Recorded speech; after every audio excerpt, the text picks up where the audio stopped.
Hello दोस्तों। स्वागत है हमारे यूट्यूब चैनल पर जिसका नाम है मैथ हैक विद अभिषेक। पिछली क्लास में हमने एक नया कॉन्सेप्ट शुरू किया था जिसका नाम था डिजिटल सम कॉन्सेप्ट। आज उसी कॉन्सेप्ट की दूसरी क्लास है। पिछली क्लास में हमने डिजिटल सम कॉन्सेप्ट की कुछ प्रॉपर्टीज़ देखी थी। आज उन्हीं प्रॉपर्टीज़ पर हम कुछ सवाल लगाएंगे ताकि आपको मालूम चलेगा कि इस कॉन्सेप्ट को हम कहाँ कैसे लगाते हैं। चलिए वीडियो में हम आगे बढ़ते हैं।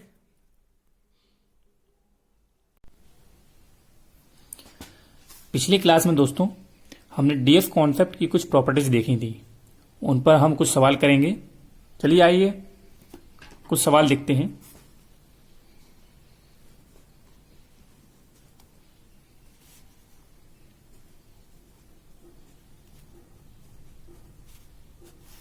इसका डीएस निकालिए।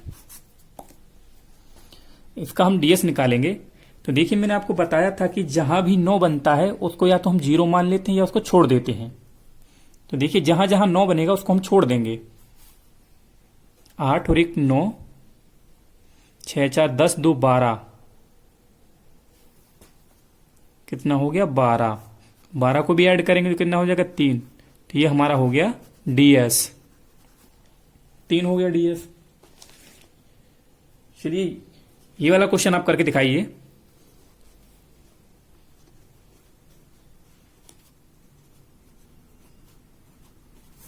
इसका डीएस निकालिए।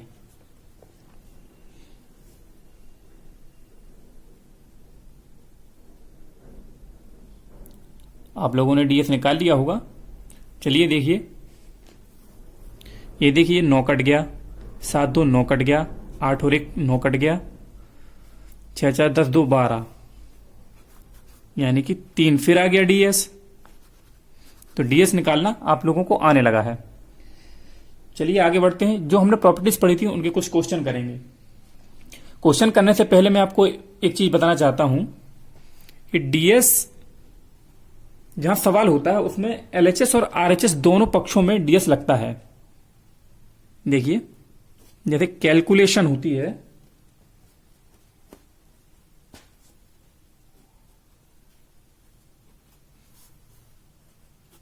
चाहे वो प्लस की हो, माइनस की हो, गुणा की हो या भाग की हो। देखिए, एलएचएस का डीएस हमेशा आरएचएस के डीएस के बराबर होता है। एलएचएस का मतलब होता है लेफ्ट हैंड साइड, आरएचएस का उसका मतलब होता है राइट हैंड साइड। देखिए, एलएचएस में जो प्लस है, माइनस है और मल्टीप्लाई है, इन तीनों में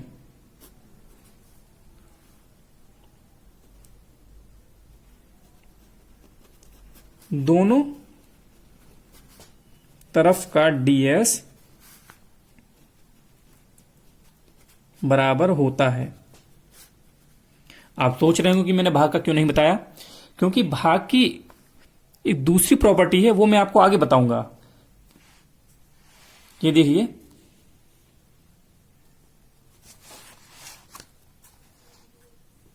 ये देख लीजिए, एलएचएस और आरएचएस में दोनों साइड के डीएस बराबर होते हैं। तो प्लस माइनस गुणा भाग, इन तीनों में, इन चारों में प्लस माइनस गुणा, इन तीनों में एलएचएस बराबर आरएचएस होता है। भाग वाली प्रॉपर्टीज में आपको आगे बताऊंगा, इन तीनों का सीधा सीधा होता है। देखिए, जैसे मैं आपको क्वेश्चन के माध्यम से बताता हूं। देखिए, इन तीनों को मैं आपको क्वेश्चन के माध्यम से बताता हूं। देखिए, पहला क्वेश्चन है,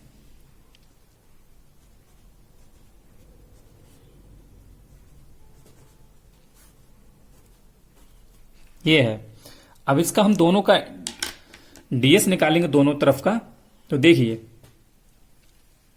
इन दोनों का हो जाएगा 6, इन दोनों का हो जाएगा 6 और इनका हो जाएगा 12। अब इनको जोड़ेंगे तो कितना हो जाएगा 12, इनको जोड़ेंगे हो जाएंगे 3, इनको जोड़ेंगे कितना हो जाएगा 3, इनका कितना हो जाएगा 3। देखिए, दोनों तरफ का डीएस बराबर आया है। देखिए माइनस वाले में, देखिए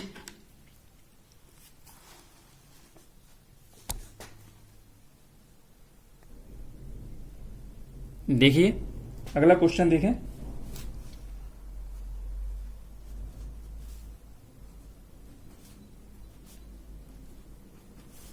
अब इसका हम डीएस निकालेंगे। देखिए 8 5 13, 2 4 6, 4 3 7, 3 और 1 4 -6 बराबर 7। अब देखिए यहां 4 प्लस के हैं, 6 माइनस के हैं, तो इनको हम माइनस करेंगे तो माइनस का बचेगा 2। तो मैंने आपको पहली क्लास में बताया था कि कभी कभी डीएस निगेटिव भी हो सकता है। तब इस कंडीशन में आप नोट कीजिए कि जहां भी डीएस माइनस आएगा वहां हम उसमें +9 कर देंगे। तो देखिए +9 -2 तो हो गए 7, 7 = 7, 7 = 7 हो गया। तो देखिए दोनों तरफ का डीएस बराबर आया है। ये आपको याद रखना है कि जहां भी डीएस निगेटिव होगा, जहां भी डीएस निगेटिव होगा वहां हम +9 करेंगे। देखिए अगला क्वेश्चन देखिए।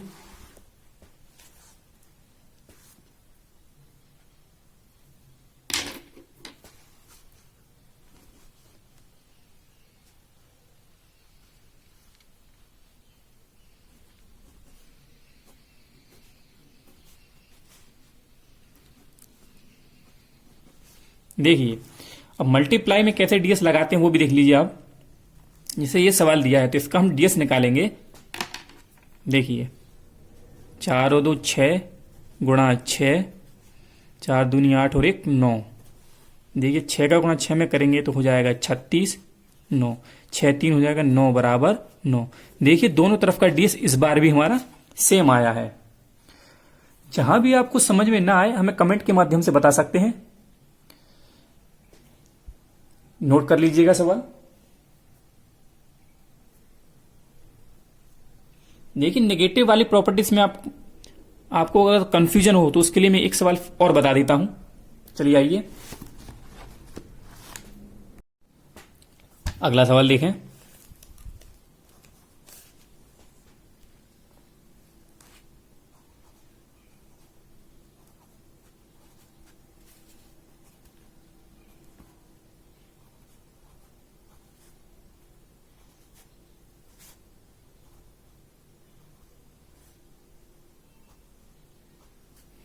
देखिए इसमें हम डीएस निकालेंगे। 5 4 9, 5 और 1 6 और 3 9। देखिए यहां कितना बचा 4 और 3 7, यहां कितना बचा 2, यहां कितना हो गया 3 1 4 और 1 5। 7 में से 2 गया बचा 5। देखिए दोनों तरफ का डीएस समान आया है। क्वेश्चन को आप नोट कर सकते हैं। एक पॉइंट आप नोट कीजिए। अब हम आगे बढ़ेंगे डीएस में। देखिए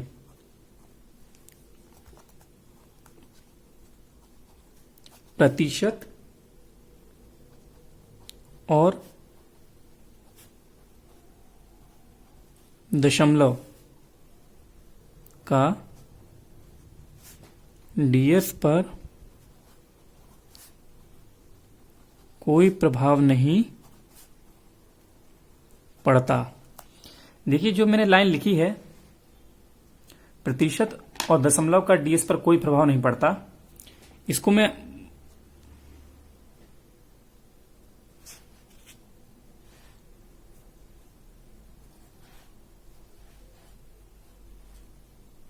नहीं पड़ता। ठीक है, इसको देखिए मैं आपको एग्जाम्पल के माध्यम से बताता हूं।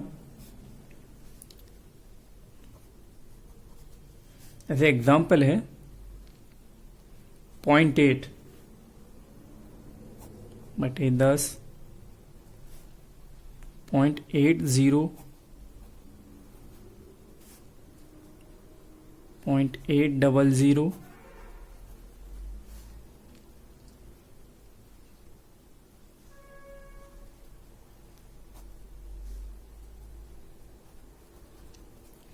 देखिए ये कोई जैसे कोई संख्या हमने लिख ली है। अब देखिए इन सभी का डीएस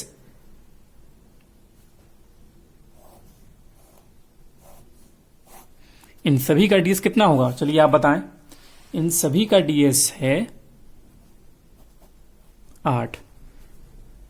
देखिए ये जो संख्या लिखी है, इनके हर में जो संख्या दी गई है उनका डीएस 1 है, इसलिए ऊपर दी गई संख्या में नीचे की संख्या के डीएस का कोई प्रभाव नहीं पड़ेगा, इसलिए इन्हें हम छोड़ देते हैं। देखिए ऊपर का डीएस 8 है, नीचे का 1 है। अब 1 का भाग अगर हम 8 में देंगे तो उसका डीएस 8 ही रहेगा, इसलिए नीचे हर में हमेशा डीएस 1 होना चाहिए। तो देखिए इस सवाल में हमें पहले से ही 1 दिया गया है। ये देखिए दशमलव का सवाल था। अब प्रतिशत वाला भी देख लीजिए, जैसे कोई दिया है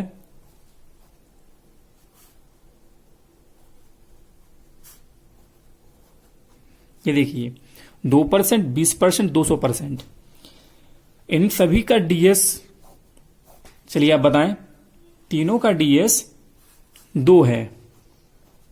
देखिए इस पर प्रतिशत का कोई प्रभाव नहीं पड़ा, इनके डीएस पर नहीं पड़ा ना।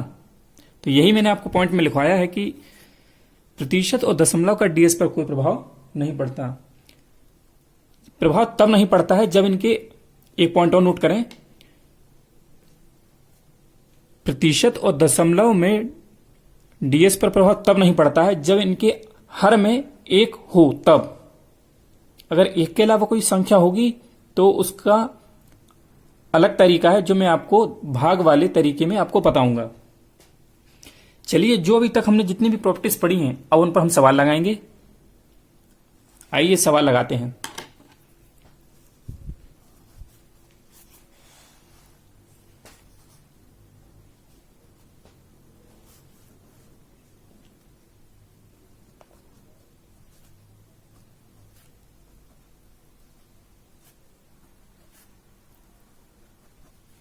देखिए ये सवाल है, मैं इसके आपको 4 ऑप्शन देता हूं।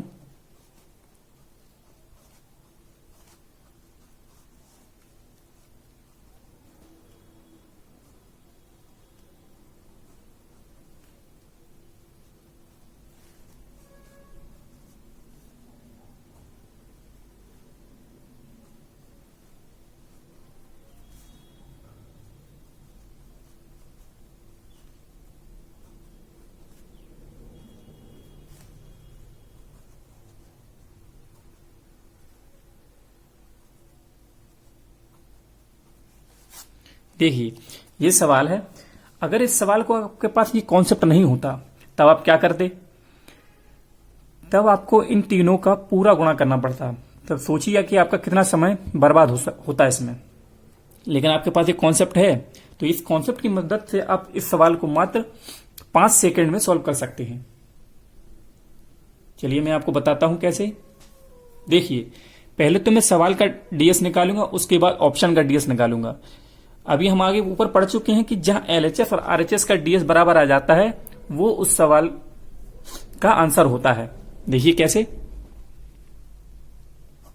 6 3 9 9 5 4 9। देखिए यहां एक 5 4 9।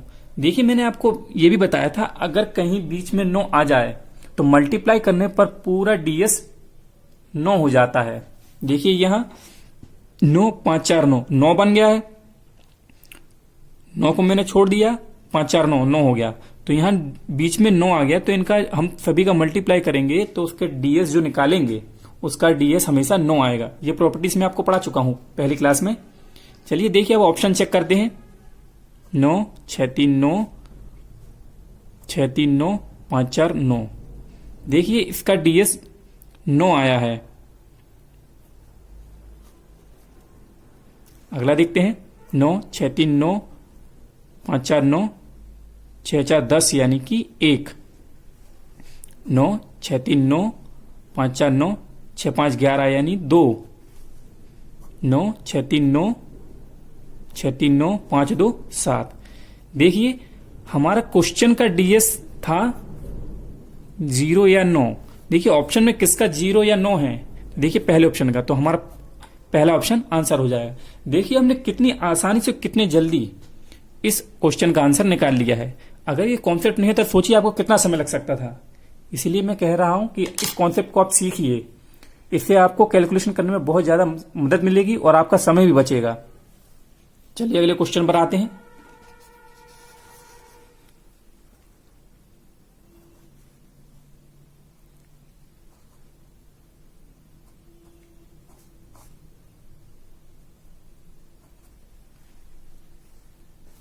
देखिए ये क्वेश्चन है, इसका हमें आंसर निकालना है। मैं आपको समझाने के लिए सिंपल सिंपल सवाल ले रहा हूं।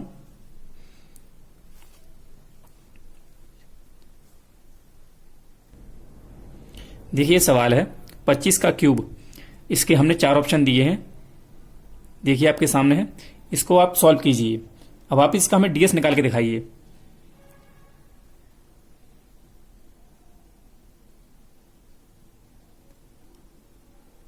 चलिए मैं आपको इसका डीएस निकाल के दिखाता हूं।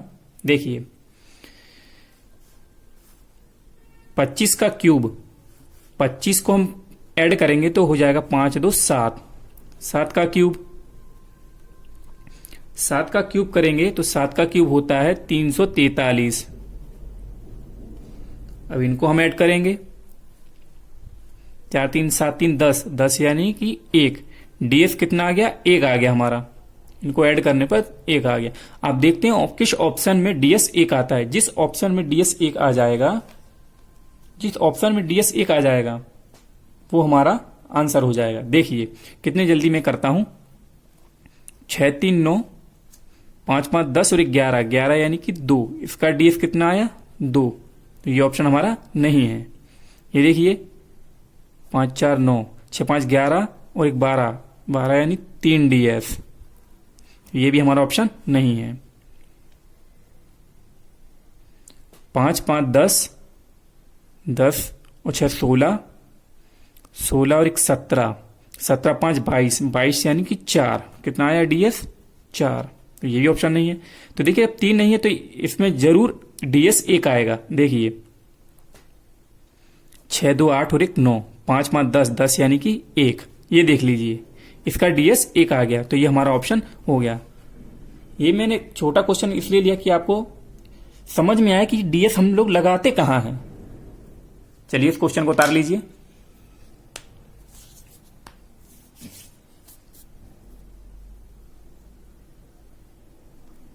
आप सभी लोगों ने क्वेश्चन उतार लिया होगा। चलिए अगले क्वेश्चन की तरफ चलते हैं।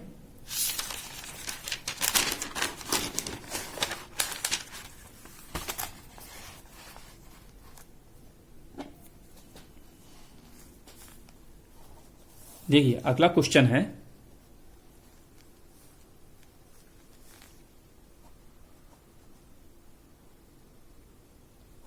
1777 माइनस 2349 माइनस 1345 माइनस प्लस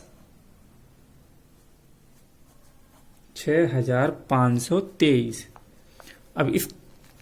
अब देखिए ये कितना कैलकुलेटिव क्वेश्चन है। अगर हम इसकी कैलकुलेशन करने बैठेंगे तब तो पेपर नहीं हो पाएगा, इसलिए इसको हमें जल्दी से जल्दी करना है। इसलिए यह मेथड इतना महत्वपूर्ण हो जाता है कैलकुलेशन की दृष्टि से। देखिए मैं इसके आपको 4 ऑप्शन देता हूं, फिर आप लोग मुझे करके दिखाइए।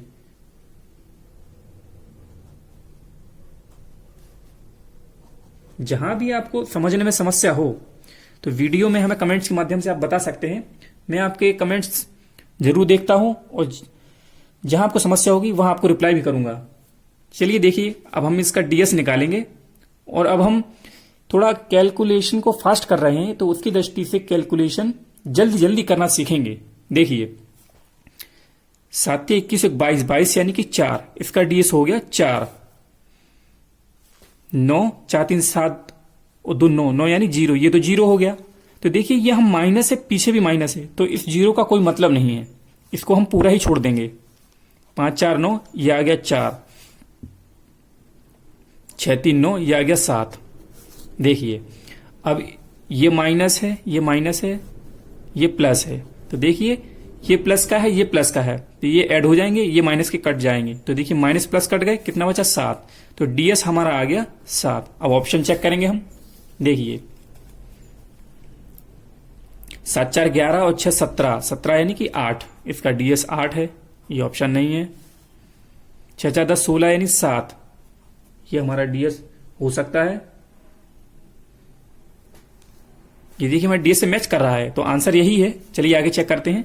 9 कट गया, 6 7 13, 4 17 है 8, ये भी नहीं है।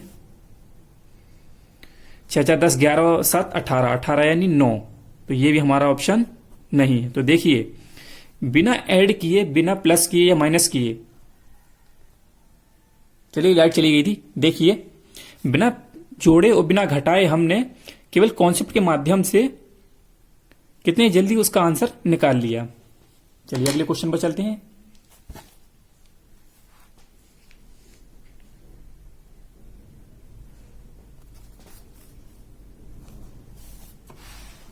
देखिए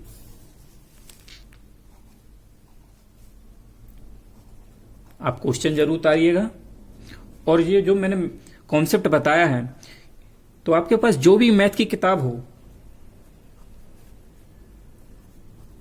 जहां से भी आप मैथ के क्वेश्चन लगाते हैं, वहां इस कॉन्सेप्ट को लगाइए। देखिए आपको बहुत मदद मिलेगी और आपको लगेगा कि हम आपको सीख रहे हैं, कैलकुलेशन पर काम कर रहे हैं, क्योंकि कैलकुलेशन पर काम करना बहुत जरूरी है। देखिए ये क्वेश्चन है, इसके मैं आपको 4 ऑप्शन देता हूं।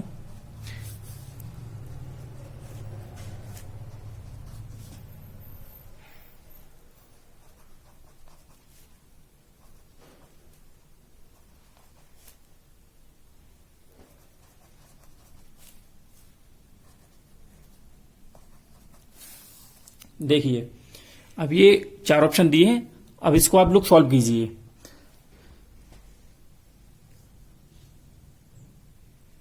जहां आपको समझ में ना आए, वीडियो को दोबारा देखिए, एक बार नहीं 2 बार नहीं। ना समझ में आए तो कमेंट के माध्यम से हमें बताइए। चलिए देखते हैं आगे। देखिए अब इसको हम डीएस के माध्यम से जल्दी फटाफट सवाल करेंगे। देखिए 7 2 9, 8 और 3 11, यानी कि इसका डीएस हो गया 2। 3 2 5 और 1 6, 9 कट गया, कितना बचा 8। देखिए 5 4 9, ये बचा 1, 5 4 9, ये हो गया 0। ठीक, इसको हम मान लेंगे, इसका x मान लेंगे हम। ये माइनस है, ये प्लस है, ये माइनस है। अब देखिए मैंने आपको बताया था कि LHS और RHS दोनों तरफ DS बराबर होना चाहिए। तो देखिए यहां 8 और 2 10, 10 में से 4 गए तो कितना आ गया 8 और 2 10, 10 में से 6 गए तो कितना बचा 4। यहां x माइनस 1। देखिए ये माइनस का 1 है, इस तरफ आके इसमें ऐड हो जाएगा, तो x की वैल्यू कितनी होगी 5। तो देखिए जहां जो संख्या है उसका DS कितना होना चाहिए 5। तो देखिए ऑप्शन में जिस ऑप्शन का DS 5 होगा वो हमारा आंसर होगा। चलिए चेक करते हैं। 4 दूनी 8 और 4 3 12, 12 यानी 3, तो ये DS हमारा नहीं है। 4 3 7 2 9, ये कितना बचा 4, तो ये भी हमारा DS नहीं है। 4 दूनी 8 4 12 तो 14, 14 यानी 5, तो ये हमारा आंसर हो जाएगा। 5 4 9 4 2 6, तो देखिए हमारा ये भी नहीं है। तो देखिए इस क्वेश्चन को हमने कितने जल्दी कर लिया, देखा आपने। ये इसका आंसर हो गया C। चलिए अगले क्वेश्चन पर आते हैं। मैं क्वेश्चन आपके लिए इसलिए करा रहा हूं क्योंकि आपको ज्ञात हो सके कि इस ऑप्शन को, कॉन्सेप्ट को लगाना कहां है। देखिए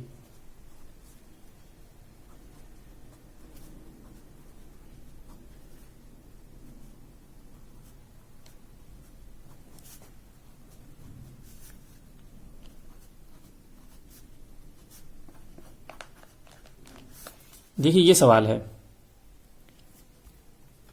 5016 गुणा 1001 माइनस 333 गुणा 77 प्लस 22 बराबर x गुणा 11।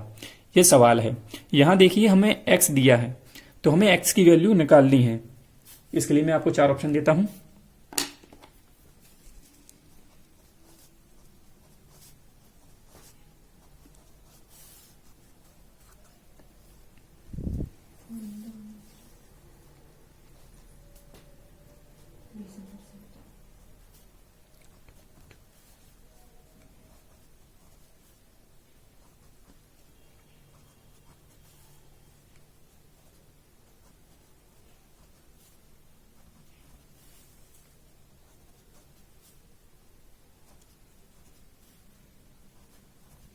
ये देखिए 4 ऑप्शन है।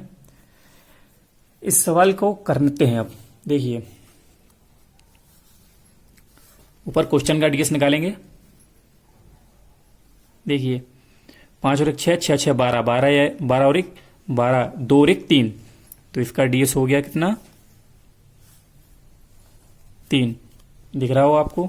मल्टीप्लाई 1 और 1 2 माइनस 3 3 9। तो देखिए 9 का हम मल्टीप्लाई करेंगे, अभी मैंने आपको 6 भी बताया था, 9 का मल्टीप्लाई करेंगे तो वो 0 हो जाएगा, तो इस पूरी संख्या को हम 0 मान लेंगे। प्लस 2 2 4। देखिए x 1 और 1 2, तो देखिए 3 दूनी 6, 6 4 10, 10 का डीएस निकालेंगे कितना हो जाएगा 1 बराबर x प्लस 2। तो देखो इसको सॉल्व करने के 2 तरीके हैं, या तो हम जो 2 गुणा में इस तरफ ला के भाग में कर सकते हैं, या एक में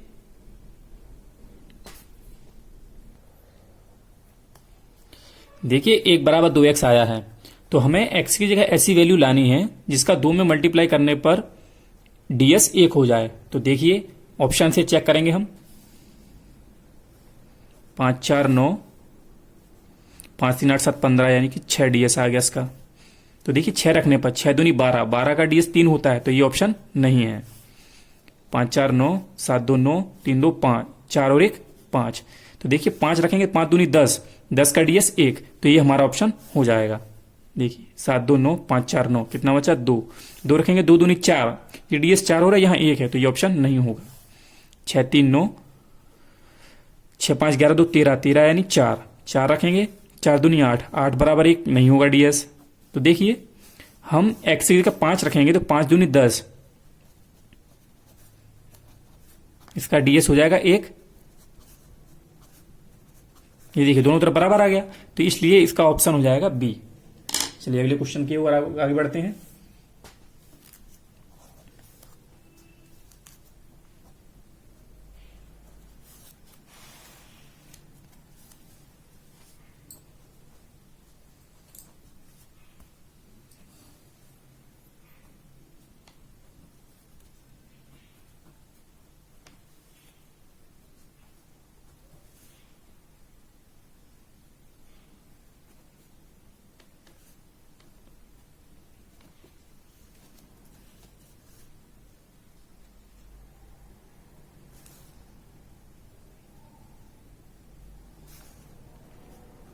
ये सवाल है, देखिए 1.96 गुणा 1.96 प्लस 1.04 गुणा 1.04 माइनस 2 गुणा 0.08 इंटू 1.96 इक्वल टू एक्स।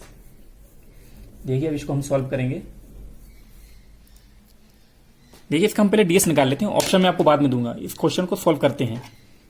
देखिए इसका 9 कट गया, इसका भी 9 कट गया, कितना आ गया 6 और 1 7 गुणा 7 प्लस 4 और 1 5, 5 गुणा 5। देखिए इसका भी कट गया, माइनस ये देखिए 8 2 16, 16 यानी 7।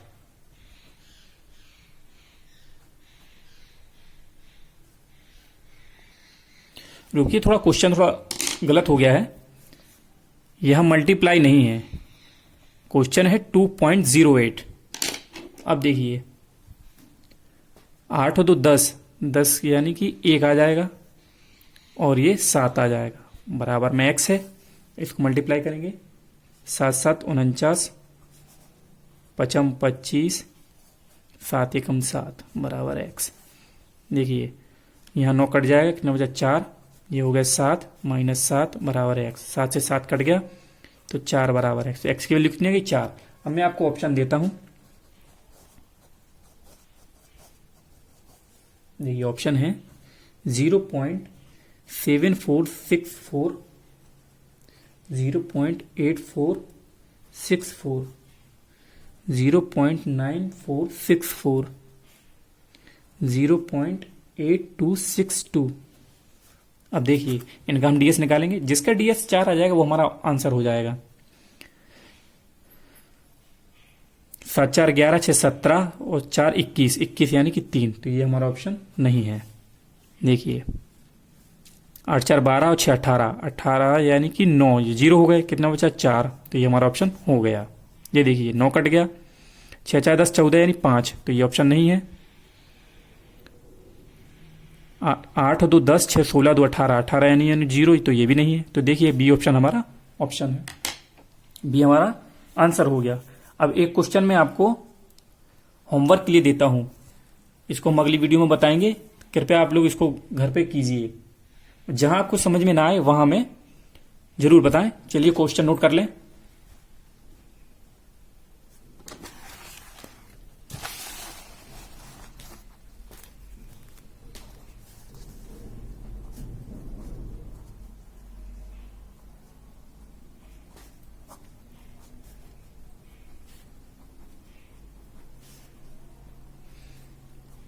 ये देखिए हमें वैल्यू दी है,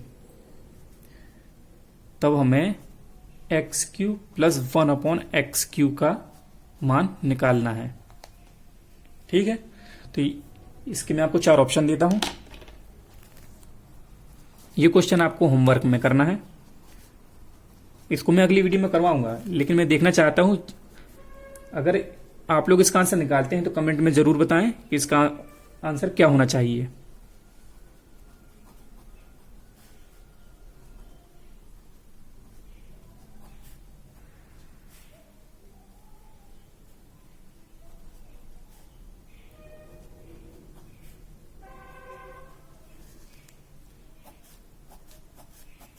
ठीक है, ये क्वेश्चन मैं आपको होमवर्क के लिए देता हूं।